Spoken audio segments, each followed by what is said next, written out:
ஆண்டவராக இயேசு கிறிஸ்துவின் நாமத்தினாலே மீண்டும் இந்த வேதபாட வகுப்பில் உங்களை சந்திப்பதில் மிகுந்த சந்தோஷம். ஒவ்வொரு நாளும் வேதத்திலிருந்து நாம் சில சத்தியங்களை இந்த அடைக்கப்பட்ட நாட்களிலே நாம் பார்த்து கொண்டிருக்கிறோம். ஒவ்வொரு நாளும் பலவிதமான காரியங்கள் நடைபெற்று கொண்டே இருக்கிறது. இன்னைக்கு அனௌன்ஸ் பண்ணி இருக்கிறாங்க, நாளை தினத்திலிருந்து ஒரு 5 மாவட்டத்திற்கு 100% ஊரடங்கு என்று சொல்லியிருக்கிறார்கள். ஆகவே நாங்கள் இருக்கிற பகுதி அந்த ஊரடங்குக்குள்ளே தான் இருக்குது. 100% நாங்கள் வந்து இதை ஒரு இடத்துல தான் கொடுக்குறோம், எங்ககிட்ட ஃபெசிலிட்டிஸ் இல்லை. ஸோ நாளையிலிருந்து இதை கொடுப்பதற்கான கொஞ்சம் கூடுதல் முயற்சியை செய்யணும். ஆண்டவர் தான் வழிவாசல்கள்லாம் திறக்கணும். அதுக்காக ஜெபம் பண்ணி கொள்ளுங்க. எப்படி ஆகிரும் வந்து, ஏன்னா அந்த வர இடங்களில் கொஞ்சம் தடைகள் இருக்கிறது, வர விடாமல் தடுக்கிற அந்த ஷெல்டர்லாம் இருக்குது. ஸோ அதுக்காக ஜெபம் பண்ணி கொள்ளுங்க. கர்த்தர் நமக்கு வழிவாசலை திறப்பாராக. நம்ம இன்னைக்கு வேத பாடத்துக்குள்ளே கடந்து போகிறோம். ஆதியாகமத்தின் புஸ்தகம் 2ஆம் அதிகாரம் 9வது வசனம். தேவனாகிய கர்த்தர் பார்வைக்கு அழகும் புசிப்புக்கு நலமுமான சகலவித விருட்சங்களையும் தோட்டத்தின் நடுவிலே ஜீவ விருட்சத்தையும் நன்மை தீமை அறியத்தக்க விருட்சத்தையும் பூமியிலிருந்து முளைக்க பண்ணினார். நாம் வேத பாடத்துக்கு போவதற்கு முன்பாக கண்களை மூடி ஒரு சின்ன ஜெபம் செய்வோம். சர்வ வல்லமையுள்ள எங்கள் ஆண்டவரே, இந்த அருமையான நேரத்திற்காக உமக்கு ஸ்தோத்திரம். ஒவ்வொரு முறையும் நாங்கள் கூடி வரும்போதெல்லாம் உங்களுடைய கிருபை எங்கள் மத்தியிலே பொழிய பண்ணுகிறீர். உங்களுடைய வாயின் வார்த்தைகளால் எங்களை நிரப்புகிறீர், எங்கள் இருதயங்களை திறக்கிறீர், உங்களுடைய வசனத்தினால் எங்களை நிரப்புகிறீர். ஆண்டவரே, நாங்கள் பலப்படவும் ஸ்திரப்படவும் சீர்படவும் நீர் கொடுக்கிற வேதத்தின் மகத்துவமான காரியங்களுக்காக உமக்கு நன்றி. நாங்கள் இன்னும் வேதத்தை ஆராய்ந்து பார்த்து காரியம் இப்படி இருக்கிறதா என்று சொல்லி பெராயா பட்டணத்தாரை போல தெசலோனிக்கர்களைப் போல நாங்களும் உம்மை ஆராதிக்க மகிமைப்படுத்த கர்த்தர் கிருபை தருவீராக. ஒவ்வொரு நாளும் இந்த வசனங்கள் எங்கள் ஆவி ஆத்மா சரீரத்தை பலப்படுத்தும்படி நாங்கள் செபிக்கிறோம். உம்முடைய மகிமை மூடிக்கொள்ளட்டும். எங்கள் ஆண்டவர் இயேசுவின் நாமத்தில் பிதாவே, ஆமென். இந்த 2ஆம் அதிகாரம் 9ஆம் வசனத்துல ஆண்டவர் 3 காரியங்களை பூமியிலிருந்து முளைக்க பண்ணுகிறார். 3 விதமான விருட்சங்கள்னா மரம், 3 விதமான விருட்சங்களை உண்டாக்குகிறார். ஒன்று, பார்வைக்கு அழகும் புசிப்புக்கு நலமான சகலவித விருட்சங்களையும் தோட்டத்தின் நடுவே ஜீவ விருட்சத்தையும் நன்மை தீமை அறியத்தக்க விருட்சத்தையும் பூமியிலிருந்து முளைக்க பண்ணினார். இந்த 3 காரியங்களையும் ஆண்டவர் நமக்கு பூமியிலிருந்து விளைய பண்ணி இருக்கிறார். இந்த 3 காரியங்களும் 3 பர்பஸுக்காக, இந்த 3 காரியங்களும் 3 காரியங்களுக்கு, அது 3 தேவைகளுக்காக தான் முளைக்க பண்ணினார். எதை ஒண்ணுமே ஆண்டவர் நமக்கு தேவையில்லாமல் படைக்கவே இல்லை. சும்மா இருக்கட்டும் அப்படின்னு ஒன்று கிடையவே கிடையாது. ஆண்டவர் படைச்ச அத்தனைக்கு பின்னாடியும் ஒரு பர்பஸ் இருக்கும், திட்டம் இருக்கும். எல்லாம் இருக்கட்டும், இருந்துட்டு போட்டோம், அண்ட சராசரத்தில் இவ்வளவு நட்சத்திரங்கள் இருக்கட்டும், சும்மா பார்க்கறதுக்கு அழகா இருக்கும் அப்படிலாம் ஆண்டவர்கிட்டே கிடையாது. ஆண்டவர் உண்டாக்குன எல்லாத்துக்கும் பின்னாடியும் ஏதோ ஒரு பர்பஸ் இருக்கும், அது நமக்கு தெரியாது, அவ்வளவுதான். இப்போ ஆண்டவர் 3 காரியங்களை உண்டாக்கி இருக்கிறார். புசிப்புக்கு நலவுமான சகலவித, பார்வைக்கும் புசிப்புக்கு நலமான சகலவித விருட்சங்களையும் தோட்டத்தின் நடுவில் ஜீவ விருட்சத்தையும் நன்மை தீமை அறியத்தக்க விருட்சம். இந்த 3 விருட்சத்தையும் உண்டாக்கிட்டு இந்த 3 விருட்சங்களுக்குமான ஒரு கட்டளையை கொடுக்கிறார். என்ன கட்டளை கொடுக்கிறார் அப்படின்னு கேட்டீங்கன்னா, அதே 2ஆம் அதிகாரத்துல ஆண்டவர் 16-17 வசனத்துல, தேவனாகிய கர்த்தர் மனுஷனை நோக்கி, நீ தோட்டத்தில் உள்ள சகல விருட்சத்தின் கனியையும் புசிக்கவே புசிக்கலாம், ஆனாலும் நன்மை தீமை அறியத்தக்க விருட்சத்தின் கனியை புசிக்க வேண்டாம், அதை புசிக்கும் நாளிலே சாகவே சாவாய் என்று கட்டளையிட்டார். இப்போ 3 விதமான கனிகளை ஆண்டவர் உண்டாக்குகிறார். 2 கனிகளுக்கு தான் ஆண்டவர் என்ன செய்யறாரு, பதில் கொடுக்கிறார், அதாவது கட்டளை கொடுக்கிறார். ஒன்று, நீ எல்லா சகலவித கனிகளையும் புசிக்கலாம் அப்படின்னு சொல்லிட்டார். சகலவிதமான கனிகளையும் உண்டாக்கினார்னு சொல்லிட்டு, பார்வைக்கு அழகும் புசிப்புக்கு நலமான சகலவித விருட்சங்களையும் அப்படின்னு சொல்லிட்டு, அந்த சகலவித விருட்சத்தை நீ புசிக்கவே புசிக்கலாம். 2வது, நன்மை தீமை அறியத்தக்க விருட்சம், அந்த நன்மை தீமை அறியத்தக்க விஷயத்தை புசிக்க கூடாது அப்படின்னு சொல்லிட்டார். புசிக்கும் நாளிலே சாகவே சாவாய். ஆனால் 3வது விருட்சம், ஜீவ விருட்சம்னு ஒன்று இருக்கு, அதை பத்தி இந்த இடத்துக்கு கட்டளையே கிடையாது. ஏன் அது கட்டளை கிடையாது அப்படின்னு கேட்டீங்கன்னு சொன்னா, இந்த 2 காரியங்களை நீ கரெக்டா ஃபாலோ பண்ணினா 3வது விருட்சத்துக்கு வேலையே கிடையாது, ஜீவ விருட்சத்துக்கு வேலையே கிடையாது. அது இருக்குது, ஆனா அந்த 3வது விருட்சம் எதற்காக? ஒருவேளை நான் கொடுத்த இந்த 2 கட்டளை, ஒன்று புசிக்கலாம், ஒன்று புசிக்க கூடாது. புசிக்கலாம் என்று சொல்லுகிறதை புசித்து புசிக்க கூடாது என்று சொல்லுகிறவை நீ புசிப்பாயானால் உனக்கு ஜீவ விருட்சம் என்று ஒன்று தேவைப்படும். ஜீவ விருட்சம்னா என்ன அப்படின்னு கேட்டீங்கன்னு சொன்னா, நம்மளை மரணமடையாமல் என்றென்றைக்கும் உயிரோடு கூட வைக்கக்கூடியது. ஏன்னா 3ஆம் அதிகாரத்துல ஆண்டவர் சொல்றாரு மனுஷனை பார்த்து, 22வது வசனத்துல, பின்பு தேவனாகிய கர்த்தர், இதோ மனுஷன் நன்மை தீமை அறியத்தக்கவனாய் நம்மில் ஒருவரை போல் ஆனான், இப்போதும் அவன் தன் கையை நீட்டி ஜீவ விருட்சத்தின் கனியையும் பறித்து புசித்து என்றென்றைக்கும் உயிரோடு இராதபடிக்கு செய்ய வேண்டும் என்று. அப்ப இந்த ஜீவ விருட்சத்தின் கனியை சாப்பிட்டா என்றென்றைக்கும் உயிரோடு இருப்பான். இப்ப இந்த நன்மை தீமை அறியத்தக்க கனியை சாப்பிட்டா மரணம் வரும்.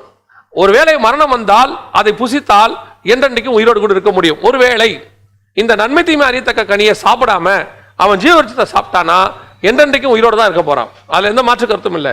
ஆனா கட்டளை இது 2க்கு தான் வருது. ஒன்று புசிக்கலாம், இன்னொன்று புசிக்க கூடாது. இந்த ரெண்டு கட்டளை தான் கர்த்தர் நமக்கு தந்திருக்கிறார். இன்னைக்கே இருக்குது. ஒரு பக்கம் நன்மை, ஒரு பக்கம் தீமை. இந்த ரெண்டையும் கர்த்தர் நமக்கு வச்சிருக்கிறார். நீ கீழ்ப்படிதல், கீழ்ப்படியாமை, இது ரெண்டு தான் இருக்கு. இது ரெண்டுத்துக்கு நடுவில் ஒண்ணுமே கிடையாது. ஆண்டவர் சொல்றாரு ஓசியா புஸ்தகத்துல, ஆதாம் என் உடன்படிக்கையை மீறி அப்படிங்கிறார். ஆதாம் உடன்படிக்கையை மீறினா என்ன உடன்படிக்கையை மீறினா? அன்னைக்கு இருந்தது ஒரே உடன்படிக்கை தான். என்ன உடன்படிக்கை? நான் சொல்றேன் இந்த பழத்தை நீ சாப்பிடணும், நான் சொல்றேன் இந்த பழத்தை நீ சாப்பிடக்கூடாது, இவ்வளவுதான் உடன்படிக்கை. அதுக்கப்புறம் வந்து நியாயப்பிரமாணம். அது என்ன உடன்படிக்கை? கொலை செய்யாதிருப்பாயாக, அது உடன்படிக்கை. அப்ப அந்த உடன்படிக்கை பிரமாணங்கள் என்பது ஆதாமை பொறுத்த வரைக்கும் எது அப்படின்னா இதுதான் கீழ்ப்படிதல். நான் சொல்றபடி நீ செய்யணும், மற்றதை செய்யக்கூடாது. இப்போ நம்மளுக்கும் இதே தான் ஆண்டவர் வச்சிருக்கிறார். இன்னைக்கு நமக்கு முன்பாக ஆண்டவர் சகலவித ஆசீர்வாதங்களை ஆண்டவர் வச்சிருக்கிறார். எல்லா ஆசீர்வாதங்களையும் புசிக்கும்படி கர்த்தர் நமக்கு தந்திருக்கிறார். அதான் நாங்கள் சொல்வோம், ஆண்டவர் நமக்கு வச்ச எல்லாமே நமக்கு தான். நிறைய பேர் என்ன சொல்றாங்கன்னா, ஜெகன் ஆசீர்வாதம் இல்லைங்கிறாரு. நான் ஆசீர்வாதம் இல்லைன்னு பிரசங்கமே பண்ணது இல்லைங்க. ஆசீர்வாதம் என்பது என்ன, அப்படிதான் நாங்கள் பிரசங்கம் பண்றோம். உண்மையான ஆசீர்வாதம் எது, அதுதான் பிரசங்கம்.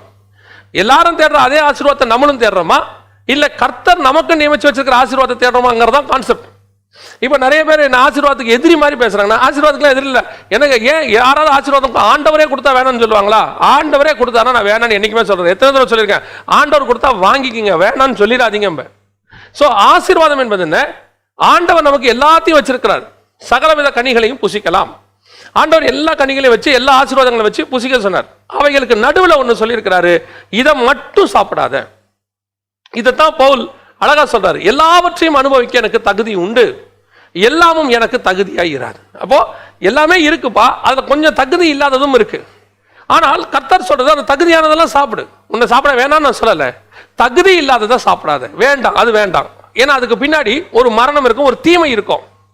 இப்போ ஆண்டவருக்கும் பிசாசுக்கும் மனுஷனுக்கும் இது ஒண்ணுதாங்க வித்தியாசம். இப்போ மனுஷன் என்ன பண்ணா, அந்த நன்மை தீமை அறியத்தக்க கனியை சாப்பிட்டான். இப்போ ஆண்டவர், மனுஷன், பிசாசு, மூணு பேருக்கு என்ன டிஃபரன்ஸ்? தீமையே இல்லாமல் வெறும் நன்மை மட்டுமே உடையவர் யாருன்னா தேவன். நன்மையே இல்லாமல் வெறும் தீமை மட்டும் உடையது யாருன்னா பிசாசு. நன்மை 100% நன்மை உடையவர், ஒரு தீமை கூட கிடையாது. தீமையை பார்க்க மாட்டாத சுத்தக்கண்ணன், அவருக்கு தீமை செய்ய தெரியாது. அப்படி யாருன்னு கேட்டீங்கன்னா அது தேவன். ஒரு நன்மை கூட கிடையாது, 100% தீமை. அது யாருன்னு கேட்டீங்கன்னா பிசாசு. இந்த நன்மை தீமை ரெண்டும் இருக்கிறவன் யாருன்னா மனுஷன். இந்த ரெண்டும் கலந்தது. இப்ப நீங்க தீமை பக்கமே போனீங்கன்னா ஒரு நாள் பிசாசோட போய் சேர்ந்துருவீங்க, நன்மை பக்கமே போனீங்கன்னா ஒரு நாள் தேவனோட கூட போய் சேர்ந்துருவீங்க.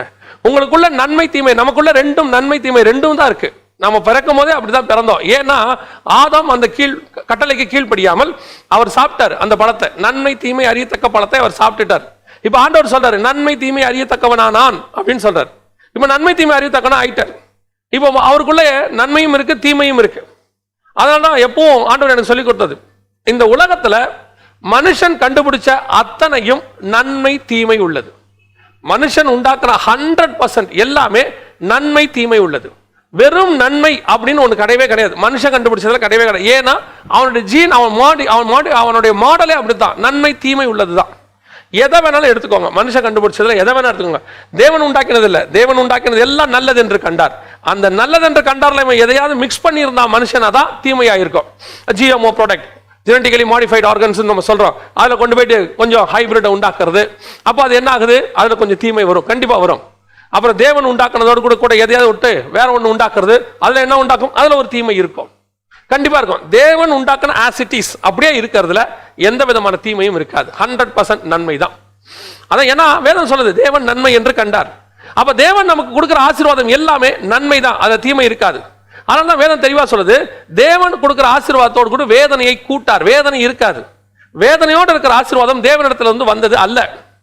இன்னைக்கு நாங்க என்ன சொல்றோம், வேதம் சொல்லுது, என்ன சொல்லுது, அவர் உங்களுக்கு என்ன சொல்லுகிறாரோ அதன்படி செய்யுங்கள். அப்படி செய்யுங்க, அந்த தீமையே இருக்காது. நாம என்ன செய்யறோம், அவர் சொல்றதோட கூட நம்மளுடைய சுய சித்தத்தையும் சேர்க்கிறோம் தேவ சித்தத்தோட. அப்ப என்ன ஆகுது, அது தீமை கலக்குது. ஏன்னா நம்ம நன்மையும் தீமையும் கலந்தவங்க தான். இப்ப நிறைய பேர் சொல்றாங்க, நம்ம பாவின்னு சொல்லக்கூடாது. நம்ம ஏன் பாவின்னு சொல்றோம், நம்ம பாவி கிடையாது, இயேசு பாவத்தை மன்னிச்சிட்டார். ஆனால் இன்னும் தீமை இருக்கிறதே. சொல்வீங்களா, என்னில் பாவம் இல்லைன்னு உங்களால சொல்லிட முடியுமா? என்ன பாவின்னு சொல்லாதீங்க, என்னில் பாவம் இல்லைன்னு சொல்ல முடியுமா? நம்மில் பாவம் இல்லை என்று சொல்வோமானால் எதுக்கு சொல்றோம், இந்த மாம்சத்தை விட்டு மறுரூபம் ஆகிற வரைக்கும், இந்த மாம்சம்னு ஒண்ணு இருக்கிற வரைக்கும் இதில் தீமைன்னு ஒண்ணு இருக்கதான் செய்யும். ஏன்னா இது பலகீனம். இது பிராக்டிக்கலா நான் சொல்றேன், உள்ளதை சொல்றேன். இந்த மாம்சம்னு ஒன்று இருக்கிற வரைக்கும் அந்த தீமைன்னு ஒன்று இருக்கதாங்க செய்யும். கண்கள் நிச்சை, ஜீவனத்தின் பெருமை. இங்க யாராவது சொல்ல முடியுமா நான் இயேசு மாதிரி பர்ஃபெக்ட்டுங்க? பவுலே என்ன சொல்றாரு? கொஞ்சம் குறைய கிறிஸ்துவின் பாடுகளில் ஏறக்குறைய. நான் அவர் எல்லாத்தையும் சிலுவையில் அறைய விரும்புறாரு. அரைஞ்ச பிறகு சொல்றாரு கொஞ்சம் குறைய. எதுக்காக? நல்லா கவனிச்சுக்கொள்ளுங்க. நம்ம பாவி இல்லை, ஆண்டவர் கழுத்து நீதிமான் ஆக்கிட்டார். ஆனால் நம்ம இன்னும் பாவம் இருக்கிறது நமக்கு தெரியணும். பாவமே கிடையாது, 100% பரிசுத்தவான் ஒருத்தர் கூட சொல்ல முடியாது. இந்த பூமியில ஒருத்தர் கூட சொல்ல முடியாது. அப்படி சொன்னார் அவர்கள் பொய்யர். பொய்யர் அவங்க. இன்னைக்கு அதுதானே உபதேசம். கடைசி காலத்துல என்ன உபதேசம்? நம்ம பாவியே கிடையாது, நம்மள பாவம் இருக்குன்னு சொல்லவே சொல்லாதீங்க. நம்ம பாவியா? இயேசு ரத்தத்தால் கழுவப்பட்டோங்க. நம்ம நீதிமான் தான், அதுல எந்த மாற்று கருத்தும் இல்லை. ஆனால் இன்னும் பூர்ண நீதிமானாகவில்லை, இன்னும் பூர்ண ரட்சிப்பை அடையவில்லை. we are on the way. அந்த வழியில போயிட்டு இருக்கோம், பிரயாசப்படுறோம். கிறிஸ்துவின் சாயலுக்கு ஒப்பாய் மாறணும்னு பிரயாசப்படுறோம். ஆனால் என் கண்கள் இன்னும் கிறிஸ்துவின் கண்களுக்கு ஒப்பாக மாறவில்லை. இன்னும் என் சிந்தனை கிறிஸ்துவின் சிந்தனைகளுக்கு ஒப்பாக மாறவில்லை. நான் இன்னும் எப்படி இருக்கிறேன்? நன்மை தீமை அறியத்தக்கனாய் இருந்து இப்பொழுது தீமை குறைந்து நன்மை அதிகமாய் இருக்கிற ஒரு மனுஷனாய் போய் கொண்டிருக்கிறேன். ஒரு நாள் வரும் வெறும் நன்மை உள்ள மனுஷனாய் தேவ சாயலாய் மாறுவேன். அதுல ஒண்ணு, நான் கொஞ்சம் கொஞ்சமாக தீமை அதிகமாகிட்டே போகும்போது ஒரு நாள் தீமை நிறைந்து பிசாசை போல மாறப்போகிறேன். அந்த நன்மை தீமை ரெண்டு எனக்குள்ள இருக்கு. எது எனக்குள்ள இருந்து குறையுது, எது அதிகமாகுதுங்கிறது அப்ப பிரச்சனை. இன்னைக்கு நன்மை தீமை அறியத்தக்க கனி இருக்கு, எல்லாமே இருக்கு. நம்ம எதை தெரிஞ்சுக்கொள்றோம்? நன்மை தீமை அறியத்தக்கதா அல்லது சகலவித விருட்சங்களை பூசிக்கிறோமா? சகலவித விருட்சங்களை பூசிக்கிட்டே கொஞ்சம் நன்மை தீமையும் பூசிக்கிறோம் நம்ம. அதான் நம்மளுடைய பிரச்சனை. இப்போ ஆதாம் சகலவத்தையும் பூசிச்சாரு, ஏன்னா பேர் வச்சிருக்காரு பாருங்களேன். எல்லாத்தையும் சாப்பிட்டா அதுக்கு பேர் வைக்க முடியும். எல்லாத்தையும் சாப்பிட்டு அதனுடைய தன்மைக்கு தக்கதாக பேரை வச்சுட்டாரு. ஆனா அடுத்து வருது நன்மை தீமை அறியத்தக்க கனி. இதுக்கு மட்டும் அவர் இன்னும் பேரை வைக்கல. ரெண்டாவது, இந்த கனியை சாப்பிட்டா புசிக்கும் நாளிலே சாவே சாவாய் ஆதாமுக்கு சொல்லப்படுது. ஆதாமுக்கு மரணம்னா என்னன்னு தெரியாது, ஏன்னா அதுக்கு முன்னாடி மரணத்தை பார்க்கல. மரணத்தினுடைய டிசைன் ஆதாமுக்கு தெரியாது பாருங்க. அது என்ன டிசைனே தெரியும், எப்படி இருக்கும் மரணம் எப்படி இருக்கும் தெரியாது. ஸோ இன்னும் அவர் அதை மட்டும் சாப்பிடாம இருக்கிறார். அதனால தான் அதுக்கு பேர் நன்மை தீமை அறியத்தக்க கனி. அதுக்கு ஒரு பேர் இல்லை, அதோட தன்மை மட்டும் இருக்கு இல்லைங்களா? அப்ப அந்த நன்மை தீமை அறியத்தக்க கனிக்கு என்ன பேர் அவர் வைக்கல. ஏன் வைக்கல அப்படின்னா அது வரைக்கும் அவர் அதை புசிக்கவே இல்லை, அதை பார்த்துக்கிட்டே இருக்கிறாரு. இப்போ ஆண்டவர் அதே தான் நமக்கு வச்சிருக்கிறாரு. ரட்சிக்கப்பட்டோம், ஆண்டவர் ஏற்றுக்கொண்டோம், தோட்டத்துக்குள்ள கொண்டாந்தாரு, சபைகளுக்குள்ள கொண்டாந்து இருக்கிறாரு. சபைக்குள்ள இருக்கிற நமக்கு இந்த உலகத்தில் ரெண்டும் இருக்கிறது. நம்ம பார்க்கும்போது ரெண்டு இருக்குது, பலவித கனிகளும் இருக்கு, ஆசீர்வாதங்களும் இருக்கு, நன்மை தீமை அறியத்தக்க ஆசீர்வாதம் இருக்கு. ஆண்டவர் சொல்றாரு இதெல்லாம் உனக்கு உண்டுப்பா, நீ அனுபவிச்சுக்கொள்ளு. உன்னை அனுபவிக்க வேணான்னு சொல்லல, ஆனா அந்த நன்மை தீமை அறியத்தக்கதுல கேர்ஃபுல்லா இரு. சில காரியங்கள்ல உன்னை நன்மை தீமை அறியத்தக்க கனி இருக்கும், அது பிசாசுக்கு உரிய கனி, அது உன்னை மோசம் போக்குற கனி. அந்த கனி எப்படி கண்டுபிடிக்கிறது? இப்ப அடுத்த கொஸ்டின் அதானே, இந்த கனியை நாங்கள் எப்படி கண்டுபிடிக்கிறது? அதோட தன்மையை வச்சு தான் கண்டுபிடிக்கணும். அந்த மரத்தை கனிகளை வைத்து அறியலாம். கனியை எது வச்சு அறியலாம்? சுவையை வச்சு அறியணும். அதோட டேஸ்ட்டை வச்சு தான் அந்த கனியை நம்ம அறியணும். அந்த மரத்தை கனியை வச்சு அறியணும். கனியை எப்படி அறியணும்? அதோட டேஸ்ட்டை வச்சு அறியணும். இந்த இடத்துல வசனம் சொல்லுது பாருங்க, ஆதியாகமத்தின் புஸ்தகம் 3ஆம் அதிகாரம். அந்த கனியோடைய தன்மை அங்க சொல்லப்பட்டிருக்குது. 3ஆம் அதிகாரத்துல வசனம் சொல்லுது, 6வது வசனம் 3:6. அப்பொழுது ஸ்திரீயானவள் அந்த விருட்சம் புசிப்புக்கு நல்லதும் பார்வைக்கு இன்பமும் புத்தியை தெளிவிக்கிறதுக்கு இச்சிக்கப்பட விருட்சமாய் இருக்கிறது என்று கண்டு. ஃபர்ஸ்ட் அந்த விருட்சம் புசிப்புக்கு நல்லதும் பார்வைக்கு இன்பமும். இந்த நன்மை தீமை அறியத்தக்க கனியில நன்மை இருக்காதான்னு கேட்டீங்கன்னா கண்டிப்பாக நன்மை இருக்கும். நன்மை தீமை ரெண்டுமே இருக்கும். இப்ப நம்ம எப்பவுமே என்ன செய்வோம்னா அதுல இருக்கிற நன்மையை மட்டும்தான் பார்ப்போம், தீமையை பார்க்க மாட்டோம். நம்முடைய சுபாவம் அது. தேவன் அதுல இருக்கிற தீமையை பார்ப்பாரு. இப்ப அந்த பழத்தை பத்தி சொல்லும் போது ஆண்டவர் என்ன சொன்னாரு? சாப்பிடாத, புசிக்கும் நாளிலே சாகவே சாவாய் அப்படின்னு சொன்னார். அப்ப சாகவே சாவாய்னா அதுல உள்ள தீமையை சொல்றாரு. அப்ப அதுல ஒரு தீமை இருக்கு, you must be very caution. அதுல சாப்பிட்டீங்கன்னா சேர்த்து போயிருவேன். இப்போ ஸ்திரீயானவள் எதை பார்த்தாங்க? அதுல இருக்கிற சாகவே சாவாய்ங்கிறது அவங்களுக்கு தெரியும். ஆனா அவங்க எதை பார்க்கறாங்க? புசிப்புக்கு நல்லது, அதுல உள்ள நல்லது அவங்க பார்க்கறாங்க. ரெண்டாவது பார்வைக்கு இன்பம். ஃபர்ஸ்ட் புசிப்புக்கு நல்லது, நன்மையை பார்க்கறாங்க. ரெண்டு கலந்ததுல நன்மையை நாம பார்ப்போம், தீமையை ஆண்டவர் பார்ப்பாரு. அந்த தீமைக்கான காஷனை ஆண்டவர் கொடுப்பாரு, நன்மைக்கான காரியத்தை மட்டும்தான் பிசாசு சொல்லுவாங்க. பிசாசு சொல்லும் போது எப்பவுமே உங்களுக்கான ஃபேவரான விஷயங்களை மட்டும்தான் சொல்லுவாங்க, அதுல இருக்கக்கூடியதான டேஞ்சரஸான விஷயங்களை சொல்ல மாட்டாங்க. இப்ப என்ன ஆகுது? இப்போ ஒரு செல்போன் நீங்க பாக்குறீங்க, வாங்கலாம்னு சொல்லி நீங்க என்ன சொல்வீங்க? தி பெஸ்ட்ங்க, பயங்கரமான மெமரி, அதுல கேமரா அந்த பிக்சல் இந்த பிக்சல் அப்படி இருக்குது, அது ஸ்டோரேஜ் அப்படி இருக்குது, எல்லாம் செஞ்சு இதை வாங்கி ஆகணும். ஏன் இன்னைக்கு இருக்கிறதுல தி பெஸ்ட் அதான். அதே கேமரா ஒரு நாள் உங்களுக்கு பிடிக்காமல் போகிறது. காரணம், அந்த பிடிக்காமல் போகும்போது பாருங்க, அதுல உள்ள தீமை உங்களுக்கு தெரியும். பயங்கரமா சூடாகுங்க. இதை வாங்கி நான் பார்த்தேன், பேட்டரி சார்ஜே நிக்க மாட்டேங்குது, இதுல இந்த கேமரா பார்த்தா பிக்சல் அடி வாங்குது, இப்படி அதுல உள்ள தீமைகள் தெரிய ஆரம்பிக்கும். எப்ப தீமைகள் தெரியுது? நமக்கு அது பிடிக்காது, வேணான்னு சொல்லும் போது தீமைகள் தெரியுது. ஏன்னா அதுல தீமை இருக்கு. ஆனா வாங்கும் போது நம்ம எப்படி வாங்குறோம்? அதுல உள்ள நன்மையை பார்த்தா வாங்குறோம். Not only camera, not only cellphone. நான் வெறும் செல்போனை மட்டும் சொல்லலைங்க. நம்ம வாழ்க்கையில செலக்ட் பண்ணக்கூடிய எல்லாத்தையும், நாம் விரும்பக்கூடிய எல்லாவற்றிலும் அதுல இருக்கக்கூடிய நன்மையை மட்டும் பார்க்கிறோம். அப்ப அதுல இருக்கிற தீமை நமக்கு தெரிய மாட்டேங்குது. தேவன் என்ன செய்யறாரு? அதுல உள்ள தீமையை நமக்கு தெரியப்படுத்துகிறார். ஏப்பா, அதுல ஒரு மரணம் இருக்குப்பா, அது பார்க்கறதுக்கு தான்ப்பா நல்லா இருக்கு, ஆனா அதுல ஒரு மரணம் இருக்கு, வெரி கேர்ஃபுல். ரெண்டாவது, அந்த படம் எப்படி இருக்குதா, பார்வைக்கு இன்பம். எப்பவுமே இதுல ஒரு பெரிய டிராபேக் இருக்குங்க. பார்வைக்கு இன்பம். பைபிள் ஃபுல்லா பாருங்க, இந்த பார்வைக்கு இன்பத்துல விழுந்தவங்க நிறைய பேர் இருக்கிறாங்க. பார்வைக்கு இன்பத்துல விழுந்தவங்க. இந்த பார்வைக்கு இன்பமா இருக்குது இந்த விருட்சம், அந்த சகலவித விருட்சத்தையும் பாருங்க, அதுவும் பார்வைக்கு இன்பம் தான். அந்த வசனத்தை சொல்லும் போது 9ஆம் வசனத்துல, பார்வைக்கு அழகும் புசிப்புக்கு நலமுமான சகலவித விருட்சம். அழகு, பார்க்கறதுக்கு அழகா இருக்குது, இன்னொன்னு பார்க்கறதுக்கு இன்பமா இருக்கு. அப்படி பார்க்கும்போது ஆஹா. இந்த பார்வையில விழுந்ததுதான் ரொம்ப அதிகமான பேர். இன்னைக்கு நிறைய பேர் என்ன சொல்றாங்கன்னா, கண்கள் எதுக்கு ஆண்டவர் கொடுத்திருக்காரு? ரசிக்க தானே கொடுத்திருக்காரு. எந்த மாற்று கருத்தும் இல்லை. எல்லாத்தையும் உண்டாக்கிட்டு ரசிக்க தான் ஆண்டவர் கொடுத்தாரு. அழகு வேறு, இன்பம் வேறு. நம்ம எப்படி ரசிக்கிறோங்கிறது தான் முக்கியமா இருக்கு. ஆண்டவர் சொல்றாரு, ஒரு ஸ்திரீயை இச்சையோடு நோக்கினால் விபச்சாரம் செய்யதாயிற்று, அதே ஸ்திரீயை நீ நன்மையோடு நோக்கினால் அவள் ரட்சிக்கப்படுவாள். இப்ப சமாரிய ஸ்திரீ இருக்கிறாங்க. இயேசு பார்த்த பார்வை எப்படி? அற்புதமான பார்வை. அவர் பார்த்த பார்வையை 4ஆம் அதிகாரம் யோவான்ல போய் வாசிச்சு பாருங்க. அவ்வளவு அழகா அத யோவான் சுவிசேஷம் 4ஆம் அதிகாரத்துல இயேசு சமாரிய ஸ்திரீயை பார்த்த விதத்தை அந்த இடத்துல சொல்லப்பட்டிருக்கு. எவ்வளவு அற்புதமான அவருடைய பரிசுத்தத்தினுடைய வெளிப்பாட பாருங்க.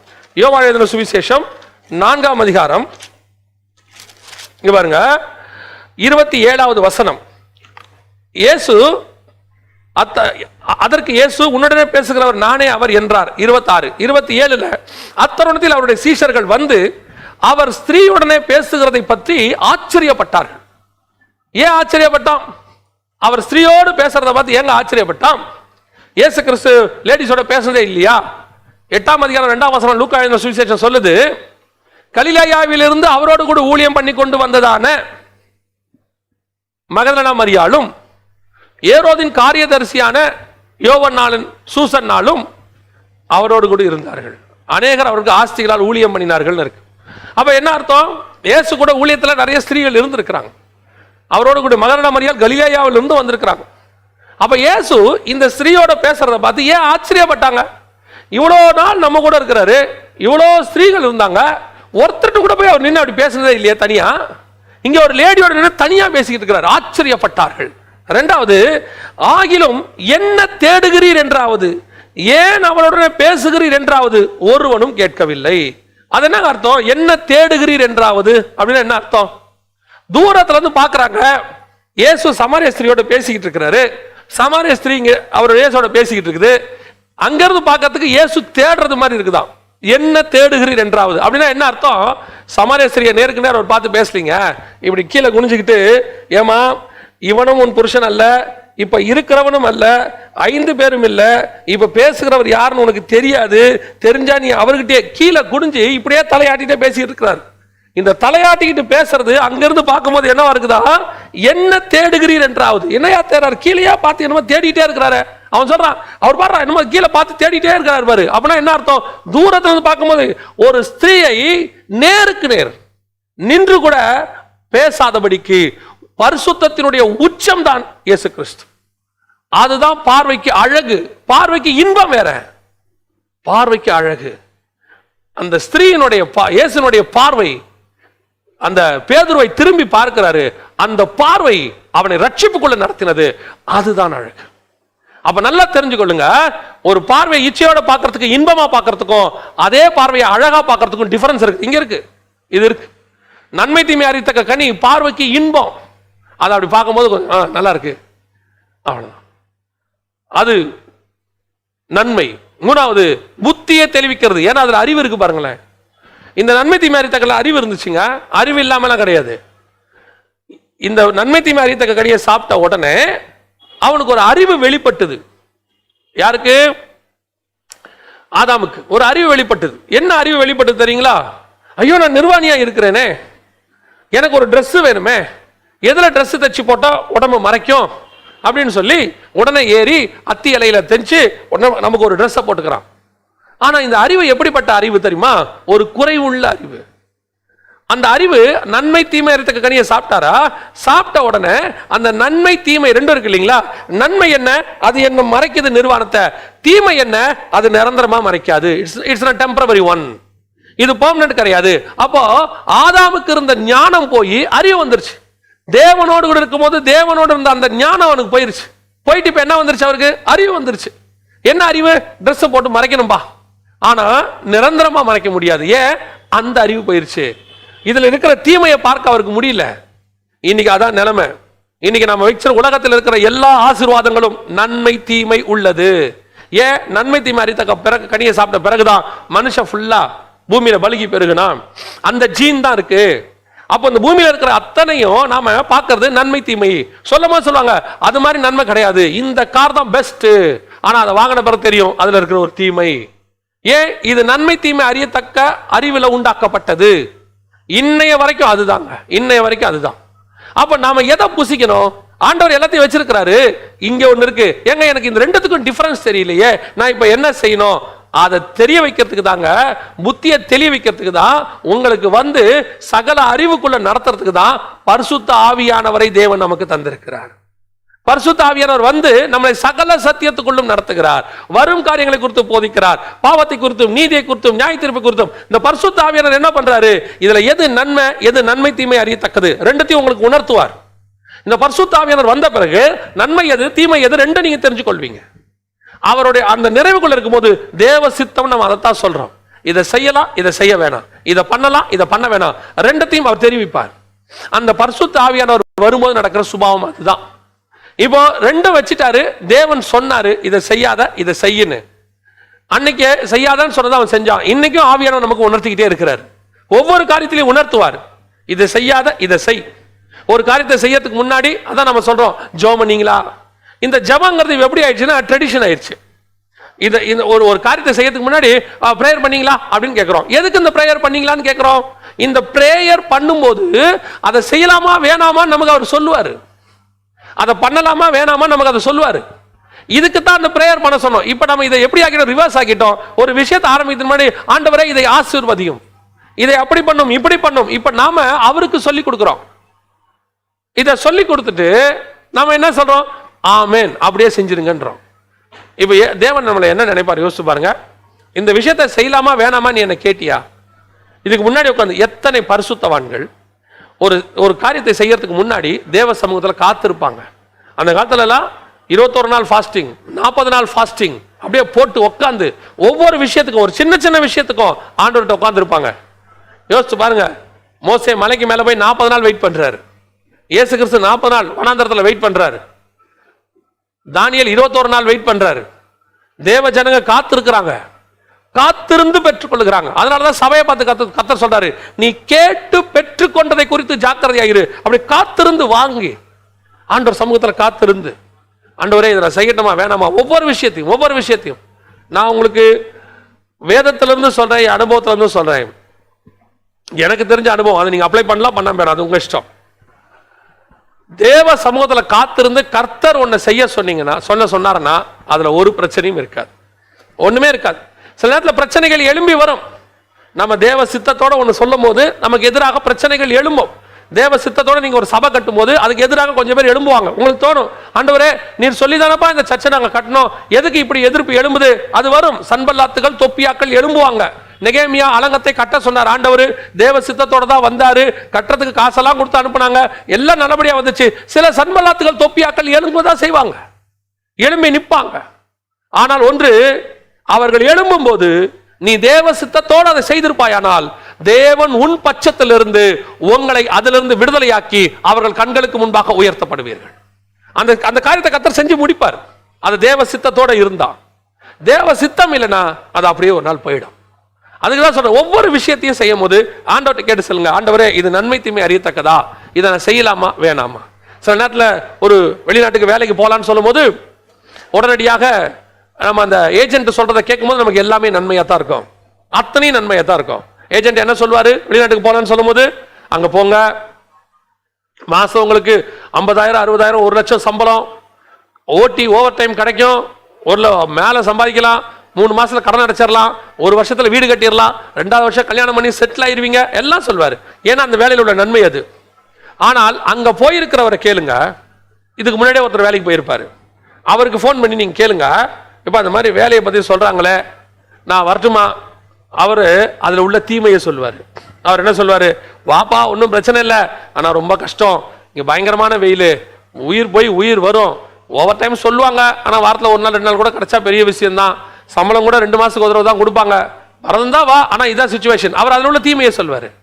அப்ப என்ன அர்த்தம், நன்மை தீமை ரெண்டுத்துல தேவ சித்தத்தோடு நீங்கள் போகும்போது அவர் அந்த தீமையை நமக்கு தெரியப்படுத்துவார், அதை நமக்கு சொல்லுவார், இதை செய்ய வேணாம். இப்ப நம்ம என்ன செய்யறோம், அந்த நன்மையை மட்டும் பார்த்துட்டு ஏஜென்ட்டை மட்டும் கேட்டு போனோம்னா அங்க ஒரு தீமை வரும்.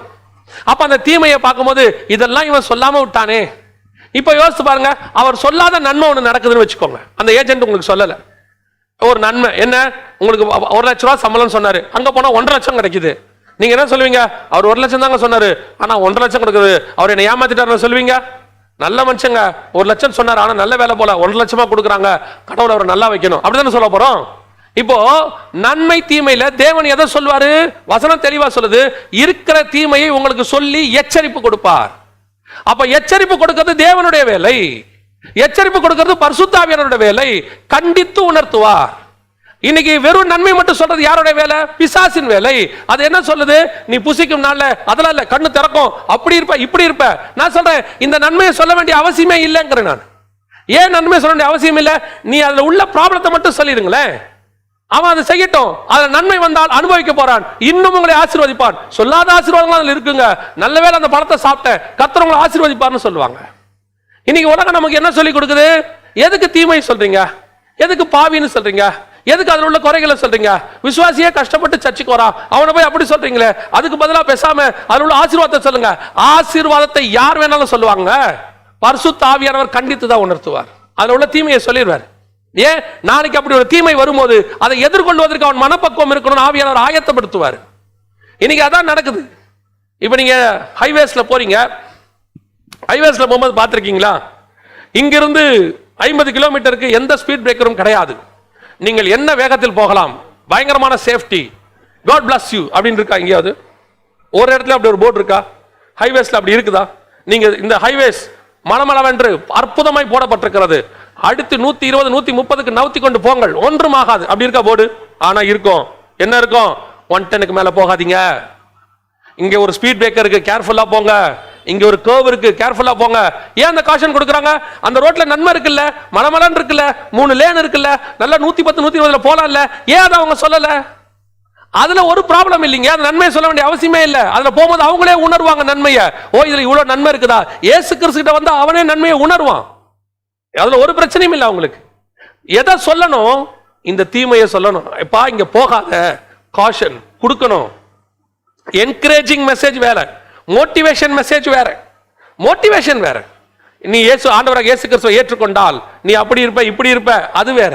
அதே நேரத்தில் விழுந்து போனவனுக்கு ஒன்று கொடுக்குற பாருங்க, அதுதான் மோட்டிவேஷன். ஒரு விழுந்து போன விபச்சார ஸ்திரியை பார்த்து சொல்றாரு பாருங்க, இனி பாவம் செய்யாத, நீ நானும் உன்னை நியாயம் தீர்க்கதில்லை, போ தைரியமா போ. ஒருத்தன் எல்லாரையும் பார்த்து அவன் குள்ள சகையுன்னு சொல்லும் போது இன்று இந்த வீட்டுக்கு ரட்சிப்பு வந்தது நீ அப்படின்னு சொல்றா பாருங்க, அதான் மோட்டிவேஷன்.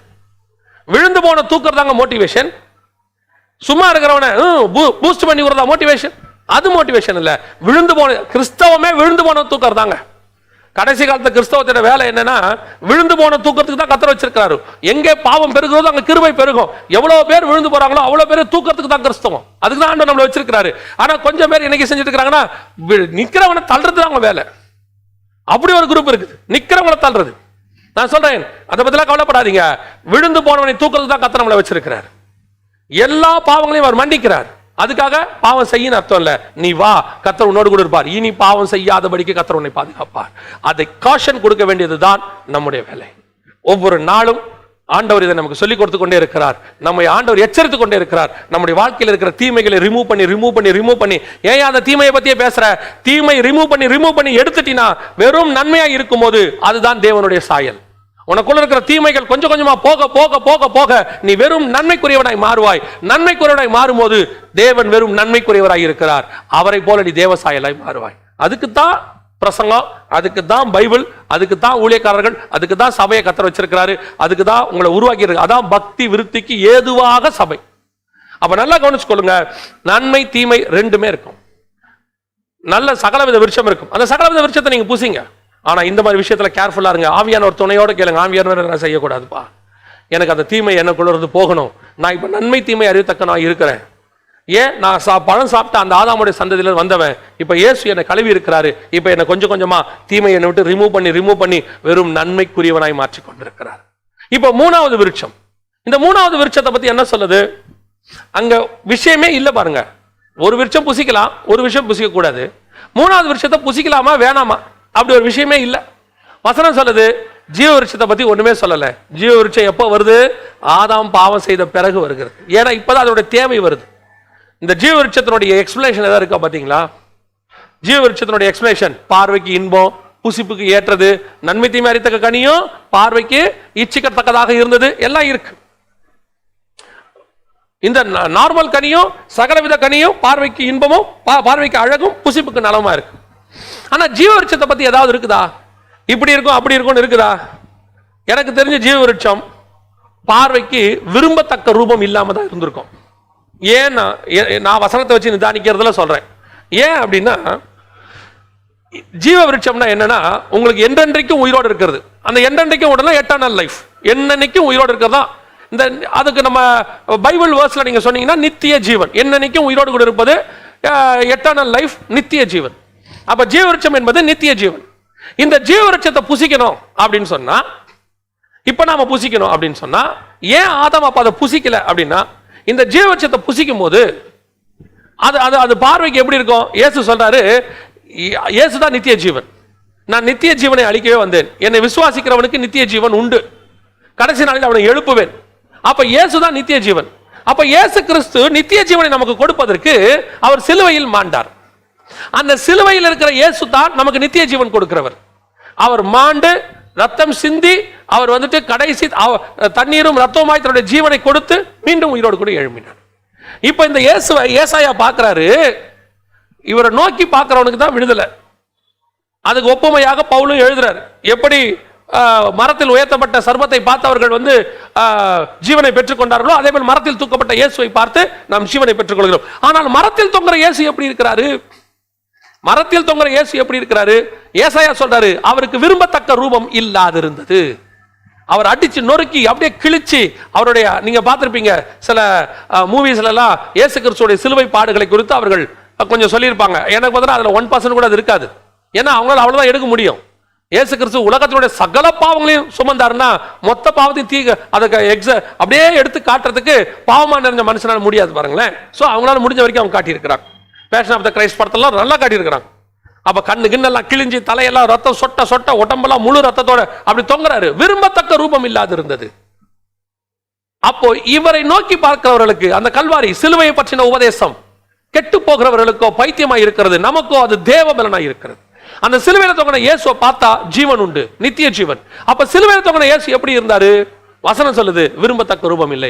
அப்ப அந்த தோட்டத்துக்குள்ள இருந்த பழத்துல எல்லா பழமும் பார்க்கறதுக்கு அழகா இருக்கு, சில பழம் பார்க்கறதுக்கு இன்பமா இருக்கு, சிலது இச்சிக்கத்தக்கதா இருக்கு, சிலது புசிக்கத்தக்கதா இருக்கு. ஆனா ஜீவ விருட்சத்துக்கு எக்ஸ்பிளனேஷனே இல்ல.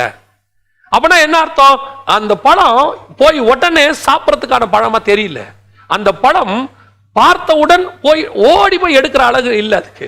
ஆனா ஒண்ணு இருக்கு, அதை சாப்பிட்டா தான் உயிரோட இருக்க முடியுங்கிற எண்ணம் மட்டும் இருக்கு. அதான் உண்மை. இந்த நித்திய ஜீவனை சுதந்திரிக்கிற வழி இருக்குதுங்களே, இந்த இயேசு கிறிஸ்துவை சுதந்திரிக்கிற வழி இருக்குது, அது பார்க்கறதுக்கு நல்லா இருக்காது, கேட்கறதுக்கு நல்லா இருக்காது. ஆனா அதை புசித்தால் தான் நித்திய ஜீவன் உண்டு. இப்ப இந்த ரெண்டும் எங்க இருக்கு பாருங்களேன். நன்மை தீமை அறிந்த கனி எங்க இருக்குது? ஜீவ விருட்சம் எங்க இருக்கு? இந்த ஜீவ விருட்சத்தை பத்தி சொல்லும் போதெல்லாம் ஆண்டவர் சொல்வாரு அந்த 9ஆம் வசனத்துல, தோட்டத்தின் நடுவே ஜீவ விருட்சம். வெளிப்படுத்தின விசேஷம் 2ஆம் அதிகாரத்தில் சொல்லும் போது 7 முதல் 9 வசனங்களை வாசிக்கும் போது, ஆவியானவர் சபைகளுக்கு சொல்லுகிறதை காது உள்ளவன் கேட்க கடவன். ஜெயம் கொள்ளுகிறவன் எவனோ அவனுக்கு ஜீவ விருட்சத்தின் பரதீசியின் மத்தியில் இருக்கிற ஜீவ விருட்சத்தை புசி கொடுப்பேன். Centre point. அந்த ஜீவ விருட்சம் சென்டர்ல தான் இருக்கும். சரி, இந்த ஜீவ விருட்சம் சென்டர்ல இருக்குது. நன்மை தீமை அறியத்தக்க கனி எங்க இருந்துச்சு அதையும் பார்த்துருங்க. 3ஆம் அதிகாரத்துல வசனம் சொல்லுது, 3வது வசனத்துல, ஆதியாகமம் 3:3, ஆனாலும் தோட்டத்தின் நடுவில் இருக்கிற விருட்சத்தின் கனியை அதை புசிக்கவும் அதை தொடவும் வேண்டாம் என்று சொன்னார் என்றால், அப்ப என்ன அர்த்தம்? நன்மை தீமை அறியத்தக்க கனியும் சென்டர்ல தான் இருக்குது, ஜீவ விருட்சமும் சென்டர்ல தான் இருக்குது. ஆனா நன்மை தீமை அறியத்தக்க கனி எப்படி இருக்குது? பார்வைக்கு இன்பம். நன்மை தீமை அறியத்தக்க கனி எப்படி இருக்குது? பார்வைக்கு இச்சை, இச்சிக்கத்தக்கதாக, நன்மைக்கு ஏதுவாக இருக்குது, நல்லது அப்படின்னு அந்த மாதிரி நினைக்குது. ஆனா ஜீவ விருட்சம் பக்கத்திலே தான் இருக்கு, நடுவில் தான் இருக்கு, அதுவும் நடுவில் தான் இருக்கு. அதை பத்தி ஒரு டிஸ்கிரிப்ஷனும் இல்லை. உலகத்துல தேவன் வச்சிருக்கிற ஆசீர்வாதம் இச்சிக்கப்படத்தக்கதாக இருக்காது. தேவன் வச்சிருக்கிறதான நித்திய ஜீவனுக்கான வழி இச்சிக்கப்படத்தக்கதாக இருக்காது. நியாய பிரமாணத்தின்படி எல்லாத்தையும் 100% கரெக்டா செய்த ஒரு வாலிபன், இந்த நலமானதை புசித்த வாலிபன் அர்த்தம். அவன் எல்லாம் கரெக்ட், பெர்ஃபெக்ட். சின்ன வயசுல இருந்து தாய் தந்தரை கனம் பண்றதுல இருந்து, கொலை செய்யாதிருப்பாயாக, விபச்சாரம் செய்யாதிருப்பாயாக, களவு செய்யாதிருப்பாயாக, உன் தேவனாய் கர்த்தரிடத்தில் அன்பு கூறுவாயாக, கரெக்டா ஆண்டவருக்கு எல்லாம் செஞ்சு சின்ன வயசுல இருந்து பெர்ஃபெக்ட் பர்சன். அவன் வந்து ஆண்டவர்கிட்ட கேட்கிறான், ஆண்டவரே நான் நித்திய ஜீவனை சுதந்திரிக்க என்ன செய்யணும்? இயேசு அவனிடத்தில் அன்பு கூர்ந்து, மார்க்ல இருக்கும், இயேசு அவனிடத்தில் அன்பு கூர்ந்து என்ன சொல்றாரு தெரியுமா? இன்னும் ஒரு இடத்தில் ஒரு குறை உண்டு. குறையா? என்ன ஆண்டவரே? எல்லாவற்றையும் வித்து தரித்திரருக்கு கொடு. சரியா ஆண்டவரே? கொடுத்துட்டு சிலுவை எடுத்துக்கொண்டு என் பின்னே வா. என்ன சொல்றீங்க? சிலுவை எடுத்து என் பின்னாடி வா. இல்ல நான் நித்திய ஜீவனுக்கு வழி கேட்டேன். ஆமா, அதுக்கு தான் சொன்னேன். இப்ப நீங்க எங்க போறீங்க? கல்வாரிக்கு போயிட்டு இருக்கிறேன். என்னுடைய முடிவு கல்வாரிப்பா. கல்வாரியில என்ன பண்ண போறீங்க? சாக போறேன். ஏங்க நான் வாழ்றதுக்கு தானே வழி கேட்டேன், நீங்க சாகத்துக்கு வழி சொல்றீங்களே. ஆமாப்பா, நீ இந்த கல்வாரி பாதையில உன் மாம்சம் சாகர பாதையில் போனால் உன் ஜீவன் நித்திய ஜீவனாக மாறும். நீ இந்த பூமியில வாழ்றதுக்குன்னு ஆசைப்பட்டீங்கன்னா உன் ஜீவன் மரித்து போ, நித்திய ஜீவனை சுதந்திரிக்க முடியாது. அப்படின்னா என்ன அர்த்தம்? என்ன சொல்ல வரீங்க? Very simple. இந்த கல்வாரியின் பாதை இருக்குது, சிலுவையின் பாதை இருக்குது, அது நித்திய ஜீவனை சுதந்திரிக்கிறது. அது சுதந்திரிக்கிற பாதையில போகும்போது சிலுவை எடுத்துக்கிட்டு தான் போகணும். வேற எதையும் தூக்கிட்டு போக முடியாது. எல்லாவற்றையும் வித்து தரித்திரருக்கு கொடு. ஏன் இதெல்லாம் தூக்கிட்டா சிலுவை தூக்க முடியாது, ரெண்டுத்தையும் தூக்கிட்டு வர முடியாது. அதனால தான் பவுல் சொல்றாரு, பாரமான யாவற்றையும் உதறி தள்ளி விட்டு சிலுவை தூக்கிட்டு என் பின்னே வா. நிறைய பேர் சொல்றாங்க, இயேசு தான் சிலுவை சுமந்துட்டாரே, நாம எதுக்கு சிலுவை சுமக்கணும்? அவர் தான் எல்லாவற்றையும் சுமந்து, அவர் சிலுவை சுமந்து தீர்த்துட்டாரு. அப்புறம் அவர் ஏன் சொல்றாரு அவன் தன் தன் சிலுவை எடுத்துக்கொண்டு என்னை பின்பற்றி வர கடவன் ஏன் சொல்றாரு? சரி, அவர் சொல்லிட்டு போயிட்டாரு. பவுல் ஏன் சொல்றாரு என்னை நானே சிலுவையில் அறைந்திருக்கிறேன் ஏன் சொல்றாரு? அவர்களுக்கு நித்திய ஜீவனை சோதரிக்கிறவர்கள் அந்த பார்க்ல போகும்போது அவர்களுக்குரிய சிலுவையை எடுத்துக்கொண்டு தான் போகணும். அந்த பாதை நம்மை நாமே சிலுவையில் அறைகிற பாதை, நம்மை நாமே சாக கொடுக்கிற பாதை. என் மாம்சத்தை சாக கொடுத்தால் என் ஜீவன் நித்திய ஜீவனாய் மாறும். என் மாம்சத்தை வாழ வைக்கிறதுக்கு இந்த பூமியில நான் ஆசைப்பட்டு கொண்டிருந்தால் என் ஜீவன் நித்திய ஜீவனாய் மாறாது. நித்திய ஜீவனை மாறதுக்கு இதான் வழி, இதான் ரூட். ஆண்டவர் சொல்லி கொடுத்துருக்கிற ஃபார்முலா இதான். இப்ப நிறைய பேர் என்ன சொல்றாங்க, எதுக்குங்க இவ்வளவு கடினமான உபதேசம், இதெல்லாம் எதுக்கு பேசிக்கிட்டு ஜனங்களை கஷ்டப்படுத்திக்கிட்டு பாவி பாவின்னு ஏன் சொல்லிட்டு இருக்கிறீங்க, ஏன் இந்த மாதிரிலாம் பேசிக்கிட்டு இருக்கிறீங்க? அதை விட்டுட்டு நீ ஆசீர்வாதமா இருப்பாய், அது நியாயப்பிரமாணம். நீ செழித்திருப்பாய், புசித்திருப்பாய், அப்படி இருப்பாய், இப்படி இருப்பாய், இருங்க. யாரும் வேணும்னு சொல்ல, அது சகலவித கனிகள். யூ கேன், அந்த சகலவித கனிகளை நீங்கள் புசிக்கவே புசிக்கலாம். ஆண்டவர் வேணான்னு சொல்ல, நியாயப்பிரமாணம் ஆண்டவர் வேணான்னு சொல்லல. அந்த நியாயப்பிரமாணத்தை இருக்கிறவனை பார்த்து தான் சொன்னாரு, அடுத்த ஸ்டெப்புக்கு நீ போகணும்னா இதான் வழி. இல்ல இந்த ஸ்டெப்போட நினைக்கிறியா, நீ நினைக்கும், அதுவும் இஷ்டம். அந்த வாலிபன் மிகுந்த ஆஸ்தி உள்ளவனா இருந்தா துக்கத்தோடு கூட போலாம், நீங்க போலாம். இப்ப இயேசு கிட்ட வந்து துக்கமா போக கூடாது, சர்ச்சுக்கு வந்து துக்கமா போக கூடாது, நல்ல மோட்டிவேஷனலா பேசி சந்தோஷமா இருக்கணும். இயேசு கிட்ட வந்து துக்கமா போயிருக்கிறான் பாருங்களேன். இயேசு கிட்ட வந்துட்டே அவன் துக்கமா போயிருக்கிறான். இயேசு கிட்ட வந்து பணத்தை பத்தி பேசி துக்கமா போன ஒரே ஆள் அவன் தாங்க. இயேசு கிட்ட வந்து வசனத்தை கேட்டவங்க எல்லாம் சந்தோஷமாய் திரும்பி போனார்கள். வசனம் அப்படிதான் சொல்லுது. இயேசு கிட்ட வசனத்துக்கு வரவன் சந்தோஷமா போவாங்க. இயேசு கிட்ட ஆசீர்வாதத்துக்கு பணத்துக்காக வரவங்க துக்கமா தான் போவாங்க. நித்திய ஜீவனை சுதந்திரிக்கணும்னு சொல்றவங்க சந்தோஷமா வருவாங்க. பேதுரு சொல்றாரு, எல்லாவற்றையும் விட்டு நாங்கள் வந்தோம். ஏன் நாங்க வேற யார் இடத்துல போக மாட்டவரே, நித்திய ஜீவ வசனங்கள் உம்மிடத்துல உண்டு. ஏன் இந்த வசனம் நித்திய ஜீவ வசனம், இது எங்களை கொண்டு போய் பரலோகத்துல சேர்த்துறோம். பேதுரு நினைச்சுதான் என்ன பண்ணிருக்கலாம், அந்த 2 போட்டு மீனையுமே அழகா போட்டு வித்து சேல்ஸ் பண்ணி நல்லா ஒரு மீனவர் இடத்துல கேட்டேன், நண்பர் இருக்கிறாரு, அவர் இடத்துல கேட்டேன், கன்னியாகுமரியில ஒரு போட்டுக்கு ஜோமனை கூப்பிட்டாங்க. அங்க போயிருந்த போது அப்ப கேட்டேன், இந்த போட்ல ஒரு போட்டு ஃபுல்லா பிடிச்சா எவ்வளவு வரும்? அது ஒரு நார்மல் சைஸ் போட், எவ்வளவு வரும் அப்படின்னு கேட்டேன். அவர் சொன்னாரு ஒரு குறைஞ்சபட்சம் ஒரு இல்லை மேக்சிமம், அவர் சொன்ன ஒரு மேக்சிமம் மினிமம் தெரியல, ஒரு அளவுக்கு ஒரு 15 லட்சம் வரைக்கும் அதில் வரும் அப்படின்னாரு. ஒரு போட்டுக்கு 15 லட்சம் இன்னைக்கு ரேட்டுக்கு. 2 போட்டு நிறைய பேர் எடுத்திருக்கிறாரு, 2 படகு நிறைய. யோசிச்சு பாருங்க, 30 லட்சம் இன்னைக்கு 30 லட்சம். அப்போ 2000 வருஷத்துக்கு முன்னாடி 30 லட்சத்துக்குரிய மீன், அந்த அளவுக்கு மீன். இவ்வளோ மீனை இருந்தா அவரால் இழுக்க முடியல, எல்லாரும் வந்து இழுத்தாங்களாம். இவ்வளோ மீன் இருந்தால் அவர் என்ன பண்ணிருக்கணும்? நியாயமா அழகா சேல்ஸ் பண்ணி மொத்தத்தையும் போட்டு அந்த இதுலயே இஸ்ரவேல்லையே பெரிய வீடா கட்டி ஜீசஸ் இல்லம்னு பேர் வச்சு இயேசுவால தான் இது எனக்கு கிடைச்சிச்சுன்னு சொல்லி சூப்பரா இருக்கலாம். இப்ப இயேசு பர்மிஷன் கொடுக்கிறார். ஆனா என்னை பின்பற்றி வரணும்னா அதை விட்டு, உனக்கு அது வேணும்னா அதை வச்சு நீ வாழ்க்கையை ஓட்டலாம், ஒரு ப்ராப்ளம் இல்லை. கர்த்தர் வேணான்னு சொல்ல, அது சகல வித கனிகளையும் புசிக்கலாம், நீங்க புசிங்க, உங்களை வேணான்னு சொல்ல. ஆனா நித்திய ஜீவன் வேணுமா, என் பின்னாடி தான் வரணும். அப்ப என்ன பண்ணும்? அவைகளை விட்டு விடு. அதைத்தான் அந்த வாலிபன்ட்ட சொன்னாரு, அதை விட்டு விடு. ஏன்? என்னை பின்பற்றி வருகிறவன் சிலுவை எடுத்துக்கொண்டு வா, அது ஜீவ விருட்சம். ஜீவ விருட்சத்துக்கு சென்டர் பாயிண்ட்டுக்கு நீ போகணும்னா அதை பெற்றுக்கொள்ள வேண்டும் என்று சொன்னால் சிலுவை எடுத்துக்கொண்டு என்னை பின்பற்றி வா. இன்னைக்கு நம்ம எந்த கனியை புசிக்க போறோங்கிறதா கடைசியா. 3 விதமான கனிகளையும் கர்த்தர் நமக்கு முன்பாக வச்சிருக்கிறார். இன்னைக்கு ஒரு கூட்டம் சகலவித கனிகளை புசிக்க நமக்கு சொல்றாங்க, தப்பு கிடையாது. திருப்பியும் சொல்றேன், உலக ஆசீர்வாதங்களை பெற்றுக்கொள்றது உங்க இஷ்டம், நீங்க பெற்றுக்கொள்ளுங்க. உங்களை வேணான்னு கர்த்தர் சொல்ல, உங்களுக்கு தான் கொடுத்திருக்கார், நமக்கு தான் கொடுத்திருக்கிறார். 2வது, நன்மை தீமை அறியத்தக்கதாக இருக்குது. அதுல தீமையை பாருங்க, அந்த தீமையை பார்த்துட்டு அதை வேணான்னு ஒதுக்கணும். அதையும் புசிக்கலான்னு ஒரு குரூப் சொல்லுது. உலகத்துல உள்ளதும் நமக்கு தாங்க, அவங்க போடுற மியூசிக்கும் நமக்கு தான். அதே மாதிரி மியூசிக் போடுறது நல்லது தான், அதே மாதிரி டான்ஸ் ஆடுறதும் நல்லதா, அதே மாதிரி கலர் கலரா லைட் போட்டு புகையை போட்டு அதுக்கு நடுவுல இருந்து அப்படியே ஹூன்னு வரதும் நல்லதுதான். ஏன்? அது என்ன, அதுல என்ன தப்பு இருக்கு? அதுல என்ன தீமை இருக்குன்னு அவங்க பார்க்கல, நன்மை பார்க்கறாங்க. பார்வைக்கு இன்பம், பார்க்கும் போது நல்ல கிராண்டா இருக்கும், அப்படி ஜாலியா இருக்கும், ஜனங்களா கை தட்டுவாங்க, விசில் அடிப்பாங்க, ஓன்னு கத்துவாங்க. பார்வைக்கு இன்பம். அதுல ஒரு தீமை இருக்கு. என்ன தீமை இருக்கு? உனக்கு கீழ இருந்து ஒருத்தர் விசில் அடிக்கிறானே, கீழ இருந்து ஒருத்தர் கை தட்டுறாங்களே, அவர்கள் ஆவியில் இருந்து உணர்வு பூர்வமாய் இருக்கிறாங்களா, உணர்ச்சி பூர்வமா இருக்கிறாங்களாங்கிறதா முக்கியம்.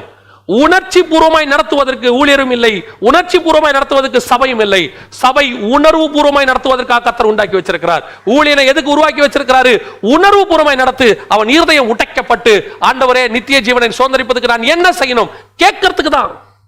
இன்னைக்கு நன்மை தீமையை கொடுத்துக்கிட்டு இருக்கிறாங்க. அந்த நன்மை தீமையில உள்ள நன்மையை மட்டும் சொல்லிக்கிட்டு இருக்கிறாங்க. இதை சொன்னா அவங்களுக்கு கோவம் வரும். வரதை பத்தி ஒன்றும் பிரச்சனை கிடையாது. ஆனால் ஒன்றை மட்டும் மனதில் வைத்துக் கொள்ளுங்கள், கர்த்தர் நமக்கு ஜீவ விருட்சத்தை வச்சிருக்கிறார். கீழானவைகள் அல்ல, மேலானவைகளையே நாடுங்கள். பிதாவின் வலது பார்சத்தில் உள்ளவைகளையே நாடுங்கள். அங்கதாங்க நித்திய ஜீவன் இருக்கு. ஆண்டவர் இன்னைக்கு 3 கனியை வச்சிருக்கிறார். எதை வேணாலும் புசிக்கலாம். ஆனால் இந்த நாளில் நமக்கு இந்த வேத பாடம் வழியாக ஆண்டவர் பல நாட்களாக நமக்கு சொல்லிக் கொண்டிருக்கிறது நித்திய ஜீவனை சுதந்திரிக்கிற வழி. இந்த நித்திய ஜீவனை சுதந்திரிக்கிற வழியை பத்தி டீடைல்டா ஒரு மெசேஜ் ஒன்று கொடுத்துருக்கிறோம். நித்திய ஜீவனை சுதந்திரிப்பது எப்படின்னு சொல்லி நம்ம சேனல்லே இருக்கு. உங்களுக்கு டைம் இருந்தா பாருங்க. ஆண்டவர் நமக்கு அப்படி ஒரு வாய்ப்பை கொடுத்திருக்கிறார். கர்த்தர் நன்மை தீமை அறித்த கனியையும் நித்திய ஜீவனை சுதந்திரிக்கிற ஜீவ விருட்சத்தையும் சகலவித கனிகளையும் வச்சிருக்கிறாரு. ஒருவேளை நம்ம இந்த சகலவித கனிகளை இது வரைக்கும் புசிச்சிருக்கிறோம், தப்பு கிடையாது. ஆனா நன்மை தீமை அறித்த கனி புசிச்சிருந்தோம்னா இன்னைக்கு ஆண்டவர்கிட்ட ஒப்புரவாகணும். அந்த நன்மை தீமை அறித்த கனியை புசித்தனால நமக்கு மரணம் வந்திருக்கு. மரணத்துக்கு நேரம் தான் நம்ம டிராவல் பண்ணிக்கிட்டு இருக்கிறோம். இன்னைக்கு அதுக்கு ஒரு ரெமிடியை கர்த்தர் வச்சிருக்கிறாரு, அதுதான் ஜீவ விருட்சம். இதை விட்டு அந்த சிலுவை எடுத்துக்கொண்டு அவருக்கு பின்னால் நீங்க நடக்க ஆரம்பிக்கும் போது ஜீவ விருட்சம் நித்திய ஜீவனுக்குள்ளே கர்த்தர் நம்மை பிரவேசிக்க பண்ணுவாராக. நாம ஜெபிக்க போகிறோம். இன்னைக்கு ஆண்டவர் நமக்கு இந்த காரியங்களை கொடுத்திருக்கிறார். எல்லா கண்களையும் மூடி தேவ சமூகத்துல, சர்வ வல்லமையுள்ள எங்கள் ஆண்டவரே, எங்களுக்கு முன்பாக வைக்கப்பட்டிருக்கிற இந்த உலகத்தில் வைக்கப்பட்டிருக்கிறவைகளிலே ஆண்டவரே, பார்வைக்கு இன்பமும் புசிப்புக்கு நலவுமான, புத்தியை தெளிவிக்கிறதும் இச்சிக்கத்தக்கதுமான எத்தனையோ நன்மை தீமை விருட்சங்கள் இருக்கப்பா. எத்தனையோ நன்மை தீமை இருக்கு. எங்க கண்கள் அந்த நன்மையை மட்டும் பார்த்துக்கிட்டு இருக்கு, அதுல இருக்கிற தீமையை பார்க்க மாட்டேங்குது. ஆண்டவரே, நாங்கள் அந்த தீமையை பார்த்து விலகி பயந்து ஓட எங்களுக்கு கிருபை பாராட்டும். அந்த தீமை எங்களுக்கு வேண்டாம் ஆண்டவரே. எங்களுக்கு இந்த உலகத்தை வாழ்வதற்கு தேவையான சகலவித விருட்சங்களை நீங்க வச்சிருக்கிறீங்க, எல்லா ஆசீர்வாதங்களையும் வச்சிருக்கிறீங்க. ஆனால் நித்திய ஜீவனை சுதந்திரிக்கிறதுக்கு எங்களுக்கு ஒரே ஒரு விருட்சம் தான் பாருக்கு, அதுதான் ஜீவ விருட்சம். அதுதான் நீங்க, அதுதான் உங்க வசனம். அதை நாங்கள் ஏற்றுக்கொள்ள அது கடினமான பாதை தான் ஆண்டவரே. இது வழியா பிரவேசிக்கிறது யாரால் கூடும்னு பேதுரு கேட்டார். மனுஷனால் கூடாததுதான் தேவனால் எல்லாம் கூடும். நாங்கள் அதை சுதந்திரிக்க கர்த்தர் எங்களுக்கு கிருபை பாராட்டு. தகப்பனே, இந்த வசனங்கள் எங்கள் இருதயங்களை திறந்து நாங்கள் ஒவ்வொரு நாளும் நித்திய ஜீவனை சுதந்திரிக்கிறவர்களாய் மாற கர்த்தர் எங்களுக்கு கிருபைதான். ஆசீர்வதி. உங்களுக்கு சித்தமானால் தொடர்ந்து நாங்கள் இந்த வேத பாடத்தை பார்க்க எங்களுக்கு கிருபைதான். எங்கள் ஆண்டவர் இயேசுவின் நாமத்தில் பிதாவே, ஆமென். தொடர்ந்து நம்ம அந்த ஜப குறிப்புகளுக்காக 5 ஜப குறிப்புகளாக தொடர்ந்து ஜெபம் பண்ணுங்க. இன்னும் அதிகமாக ஊரடங்கு ஸ்ட்ரிக்ட் பண்றாங்கன்னா கொஞ்சம் நிலைமை சீரியஸா இருக்குன்னு தான் அர்த்தம்.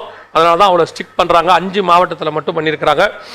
ஜெபம் பண்ணிக்கொள்ளுங்க. இந்த வேத பாடத்தை தொடர்ந்து நடத்துவதற்கு ஆண்டவர் தான் வழிவாசலை திறக்கணும். 2வது, கர்த்தருக்கு சித்தமானால் ஒருவேளை திங்கட்கிழமையிலிருந்து நாம் ஏற்கனவே தியானித்தபடி சொல்லியிருந்தபடி தானியேல் புஸ்தகத்திலிருந்தும் வெளிப்படுத்தின விசேஷத்திலிருந்தும் வேத வார்த்தை இப்போ இந்த ஆதியாகமத்தில் உள்ள முதல் 2-3 அதிகாரத்துக்குள்ள இருந்தால் நம்ம பார்த்துருக்கிறோம். அதுவும் இன்னும் நிறைய இருக்கு. ஆனால் இப்போ தானியேலுக்குள்ள நம்ம கடைசி காலத்தை பற்றின சம்பவங்களை பார்க்க வேண்டியிருக்கு, நிறைய நடக்காரங்கள் இருக்கு.